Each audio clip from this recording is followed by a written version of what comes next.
ভোটে সর্বশেষে আমরা যেটি দেখতে পাচ্ছি যে আসলে এই মোহাম্মদ ইউনূস যত টালবাহানা বা যত চেষ্টাই করুক বা অন্যান্য দলগুলো যত টালবাহানাই করুক, সর্বশেষে আমরা আসলে দেখতে পাচ্ছি যে শেখ হাসিনাই হচ্ছেন বাংলাদেশের প্রধানমন্ত্রী এবং দিন শেষে যে উপদেষ্টারা আছেন এবং সমন্বয়করা আছেন ওনারা সবাই রাষ্ট্রদ্রোহিতার অভিযোগে সকলেরই বাংলাদেশে বিচার হবে এবং সর্বোচ্চ শাস্তি ফাঁসি পর্যন্ত হতে পারে রাষ্ট্রদ্রোহিতার অভিযোগে। কারণ আমরা যদি বাংলাদেশের লোকাল পলিটিক্স এবং ইন্টারন্যাশনাল পলিটিক্স দুইটা পলিটিক্স যদি আমরা এখন বিবেচনা করি তাহলে আমরা দেখতে পাবো যে দিন শেষে কিন্তু শেখ হাসিনা হবেন বাংলাদেশের প্রধানমন্ত্রী, শেখ হাসিনা এই দেশ পরিচালনা করবেন।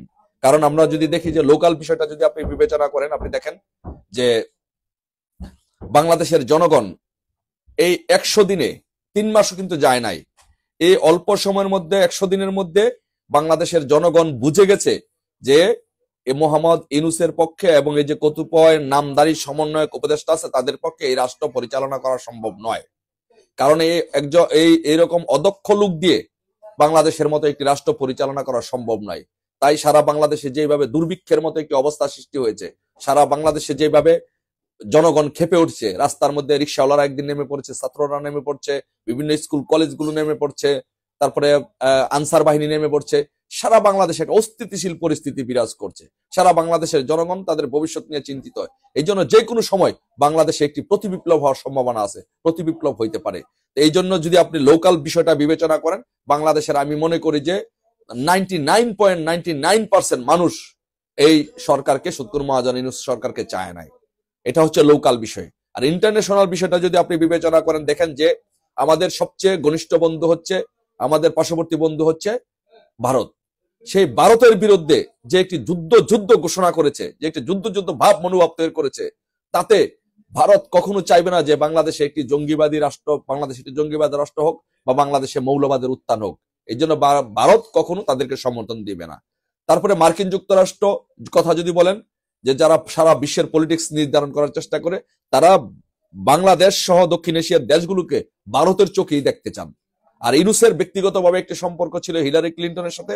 হিলারি ক্লিন্টনে বাংলাদেশে সুদের ব্যবসা করে মোহাম্মদ ইউনূস টাকা ডোনেশন করতেন, সামাজিক ব্যবসা করে সেই টাকা নিয়ে হিলারি ফাউন্ডেশনে, ক্লিন্টন ফাউন্ডেশনে দিতেন। তো যার জন্য ক্লিন্টনের সাথে, হিলারি ক্লিন্টন পরিবারের সাথে এই মহাজন ইউনূসের একটা ভালো সম্পর্ক ছিল। কিন্তু যখন সেই সরকার যখন পরাজিত হয়েছে, ডোনাল্ড ট্রাম্প সরকার যখন বিজয়ী হয়েছে, ডোনাল্ড ট্রাম্প যদি শপথ নেন এবং ট্রাম্প অ্যাডমিনিস্ট্রেশন শপথ নেওয়ার পরে পরিস্থিতিটা সম্পূর্ণ ঘুরে যাবে।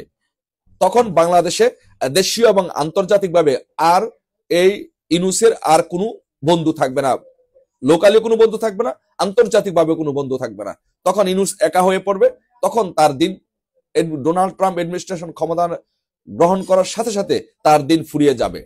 এবং যদি তার দিন ফিরিয়ে যায়, তাহলে এই বাংলাদেশে উপদেষ্টা এবং সমন্বয়ক তাদের বাংলাদেশে রাষ্ট্রদ্রোহিতার অপরাধে তাদের বাংলাদেশে বিচার হবে। বাট আমি মনে করি যে রাষ্ট্রদ্রোহিতার অপরাধে তাদের বিচার হওয়ার আগেই এদেশের জনগণ তাদেরকে গণদোলাই দিয়েও বাংলাদেশ থেকে বিতাড়িত করতে পারে। তো তাই আমি মনে করি যে বাংলাদেশে দিন শেষে আমরা যেটি দেখতে পাচ্ছি, গ্লোবালি এবং লোকালি আমরা যদি বিশ্লেষণ করি, রাজনীতি বিশ্লেষণ করি, দেখি প্রেক্ষাপটটা দেখি, তাহলে দিন শেষে আবার সেই প্রধানমন্ত্রী, সাংবিধানিক প্রধানমন্ত্রী শেখ হাসিনাই বাংলাদেশে প্রধানমন্ত্রী হিসেবে দায়িত্ব গ্রহণ করবেন এবং বাংলাদেশের রাষ্ট্র পরিচালনা করবেন। এবং বিজয়ের শেষ হাসিটি আসলে বাংলাদেশের আওয়ামী লীগ এবং বাংলাদেশের জনগণই হাসবে। সবাইকে ধন্যবাদ। জয় বাংলা, জয় বঙ্গবন্ধু। তারা বুনিয়াদী 6 মাসে বুনিয়াদী প্রশিক্ষণ শেষে সারদায় যায় প্রশিক্ষণ নিতে।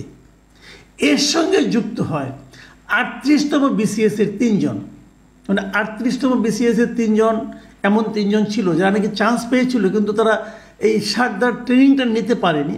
অনেক সময় এরকম হয়, পারিবারিক কারণে, ডাক্তারির কারণে, অথবা কোনো নারী প্রেগনেন্ট হয়ে যান, তখন তারা অংশ নিতে পারে না। তার পরবর্তী প্রথম সুযোগে তারা এই প্রশিক্ষণটা নেয়।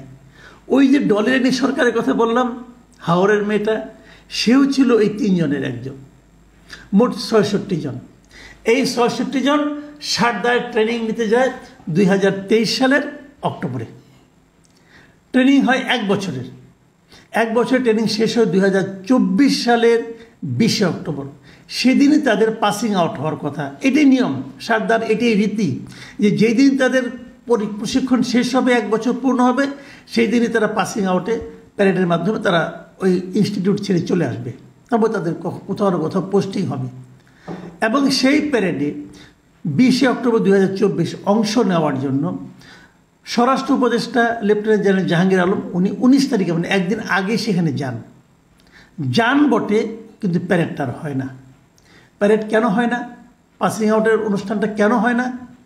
না হওয়ার কারণ হলো রাজশাহী বিশ্ববিদ্যালয়ের কয়েকজন এই যে আপনার বৈষম্য বিরোধী ছাত্র আন্দোলনের সমন্বয়ক যারা ছিলেন, এই ধরনের কিছু সমন্বয়ককে সেই প্যারেড অনুষ্ঠানে দাওয়াত করা হয়। দাওয়াত করা হলে ওদের মধ্যে কেউ কেউ ফেসবুকে স্ট্যাটাস দিয়ে লেখে এই অনুষ্ঠানে তারা যোগ দেবে না।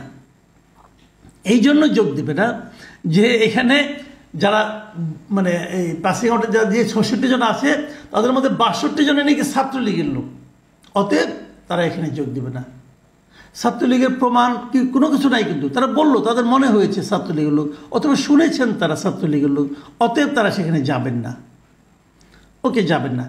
এটা শুনে আমাদের স্বরাষ্ট্র উপদেষ্টা উনিও চলে আসেন, তাই তো এখানে যাওয়া ঠিক হবে না, উনিও এখান থেকে চলে আসেন। প্যারেড আর হয় না, স্থগিত হয়ে যায়। সারদার ইতিহাসে এমন কখনো হয়নি যে পাসিং আউটের ডেটে সেটা পিছিয়ে গেল অথবা প্যারেড হলো না, এরকম অতীতে কোনো ইতিহাস নেই। এই প্রথমবার ঘটলো, বিশাল একটা অর্জন আমাদের। সে অর্জনের নমুনা আমরা এভাবে দেখলাম।